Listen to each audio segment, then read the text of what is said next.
Portland, Oregon. Authorities on Saturday identified a 35-year-old Portland man as the suspect in the fatal stabbing of two people on Northeast Portland light rail train who yelled racial slurs at two young women, one of whom was wearing a hijab. Court records show that Jeremy Joseph Christian was convicted of robbery, kidnapping and a weapons charge in 2002. Christian is being held in the Multnomah County Jail on suspicion of aggravated murder and attempted murder. One man was dead at the scene and another died at a hospital. The third person was taken to a hospital with non-life-threatening injuries, police said. Witnesses told CBS affiliate KOIN TV the suspect was yelling about hating Muslims for several minutes before people confronted him, and the encounter turned violent. Police say that before the stabbing, the assailant on the train was ranting on many topics, using hate speech or biased language. Friday was the beginning of Ramadan, the holiest time of the year for Muslims, and the attack prompted soul-searching in Portland, a city that prides itself on its tolerance and liberal views. A memorial of flowers and signs quickly grew at the scene by a transit station. Dewana Hudson, a mother of one of the girls, told The Oregonian that the man began a racial tirade as soon as he spotted the girls. Her daughter is African American and was with a friend who was wearing a hijab, she said. And he was saying that Muslims should die, Hudson said. That APOS V been killing Christians for years. The attack happened on a metropolitan area express train as it headed east. A train remained stopped on the tracks at a transit center which was closed while police investigated. Autopsies on the victims were being done Saturday. Their names have not been made public. Police say the victims were trying to stop Christian from confronting the girls.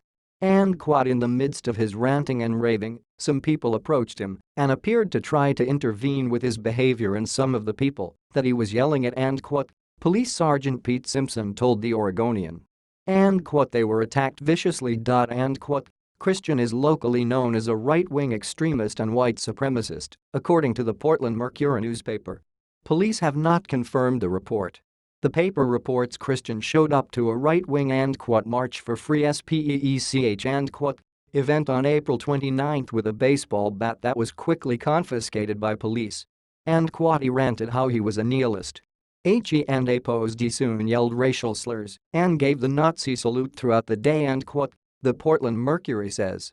Portland Police Chief Mike Marshman told KOIN that FRIDAY APOS attacks were tough to comprehend.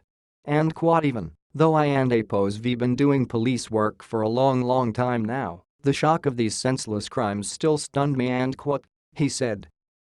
Just horrific. But Christian has had several encounters with the law. In 2002, Christian, then 20, was arrested and charged with first-degree robbery and second-degree kidnapping after he rode to a convenience store on his bike and held up employees there with a gun, according to court records and his court-appointed defense attorney at the time, Matthew Kaplan. When police caught up with him, Christian aimed the gun at himself in a suicide attempt before he was shot and injured by police, Kaplan said.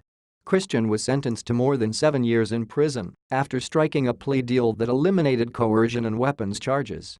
Kaplan said he remembers the case vividly because Christian was so young, so earnest, and had never been in trouble before.